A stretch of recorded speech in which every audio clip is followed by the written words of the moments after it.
Hello, everybody.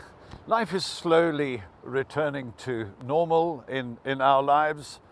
My daughter Catherine was married on Saturday. It's been many years since I've been up in Pietermaritzburg. They tell me it's not quite as it used to be in years gone by, but I think it's a very pretty and beautiful city nevertheless. When I was there, I thought quite a lot about a very famous South African general of the Second World War, Dan Pienaar, who spent a large portion of his life in the Pietermaritzburg area. Pienaar was a great favorite with South Africans. They loved the down-to-earthness of this general. Pienaar did not like British generals, and he clashed with them up in the northern desert during the Second World War.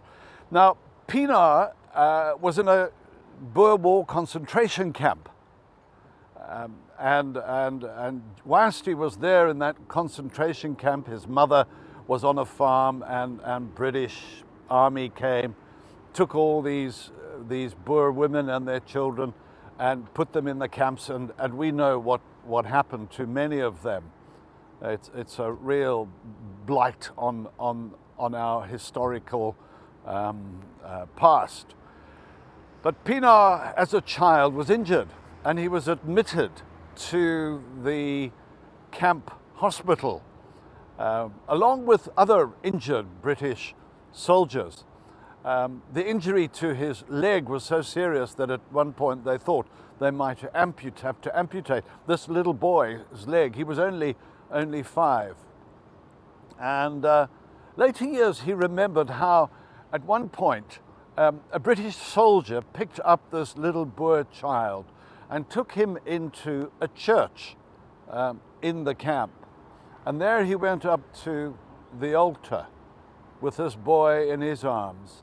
And Dan Pienaar, as an older man, said he remembers that British soldier facing the crucifix, holding him as a baby or a little boy, and asking God's healing blessing upon his life. He never forgot that.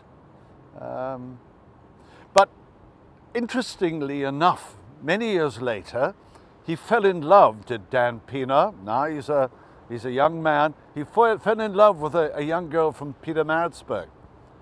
And he's standing at the altar, very much like my own daughter stood at the altar on Saturday.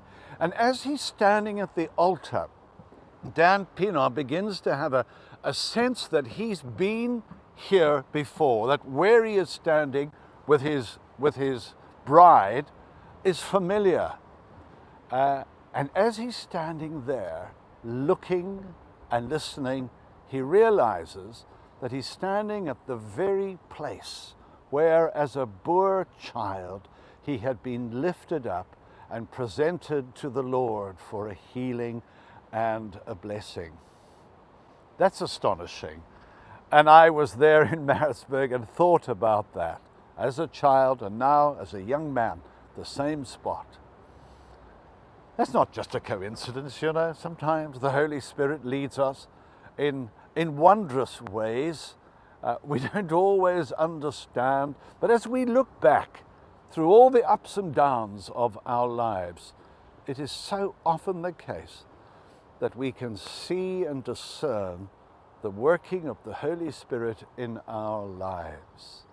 Now, it may not be apparent always at the time that things are happening, that God is going to use these events for our strengthening and upbuilding. But as Christians, we believe that this world and your life and mine belong to God, that He is leading you according to His sometimes hidden purposes. There's a thought for the day. God be with you.